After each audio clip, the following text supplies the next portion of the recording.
मौके की ये कहानी सुनने के बाद आप मौका कभी हाथ से नहीं जाने देंगे। ये कहानी लाइफ चेंजिंग कहानी साबित होगी। फिर कभी नहीं कहोगे हमें मौका नहीं मिला।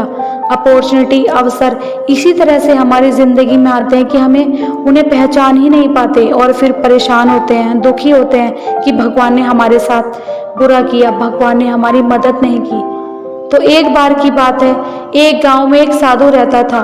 वो भगवान को बहुत मानता था। वो लगातार एक पेड़ के नीचे बैठकर भगवान की तपस्या करता था। गांव के सभी लोग भी उसकी बहुत इज्जत करते थे। और फिर तभी एक बार उस गांव में बहुत तेज बाढ़ आ गई।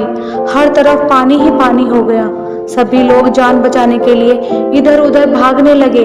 तभी सभी लोगों ने देखा कि वो साधु अभी भी उस पेड़ के नीचे बैठकर तपस्या कर रहा है। तभी एक आदमी उनके पास आया और उनसे कहा और उन्हें सलाह दी कि ये जगह छोड़ दे और यहाँ से भाग चले। लेकिन तभी साधु महाराज ने कहा कि तुम सब लोग अपनी जान बचाओ, मुझे तो मेरा भगवान बचाएगा। पानी का जो लेवल था वो धीरे धीरे ऊपर बढ़ने लगा, लेकिन साधु अपनी जगह से हिला तक नहीं। फिर कुछ देर बाद पानी साधु की कमर तक आ गया।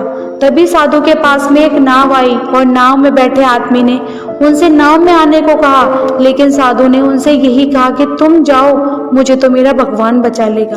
पानी का जो लेवल था वो और बढ़ता ही जा रहा था और तभी साधु एक पेड़ पर चढ़ गया और वहां पर एक आखिरी हेलीकॉप्टर आया और हेलीकॉप्टर में बैठे आदमी ने उनसे कहा कि तुम ऊपर आ जाओ और यहाँ से चलो। लेकिन साधु ने फिर से कहा कि तुम जाओ, मुझे तो मेरा ईश्वर बचा ले। कुछ देर बाद पानी का जो लेवल था वो और बढ़ गया और साधु की मौत हो गई।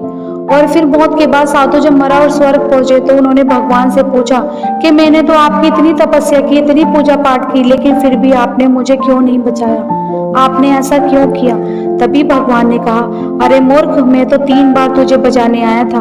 एक बार पैदल चलकर, एक बार नाव में और एक बार हेलीकॉप्टर में, लेकिन तू मुझे पहचान ही नहीं पाया। तेरे पास 3 मौके थे अपनी जिंदगी को बचाने के लिए और वो 3 मौके तूने हाथ से गंवा दिए। उस साधु की तरह हम सबकी जिंदगी में कई सारे मौके हमें मिलते हैं, लेकिन हम सही टाइम पर सही डिसीजन नहीं ले पाते। और अगर एक बार कोई मौका हाथ से चला गया तो उसके बाद पछताने के सिवाय अपने पास कोई दूसरा ऑप्शन नहीं होता।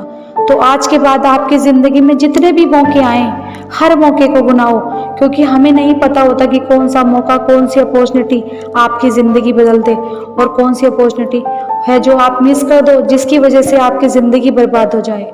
मौके की ये कहानी आपको कैसी लगे कमेंट करके जरूर बताएं और वीडियो को लाइक, शेयर और सब्सक्राइब करना ना भूलें। जय हिंद, वंदे मातरम।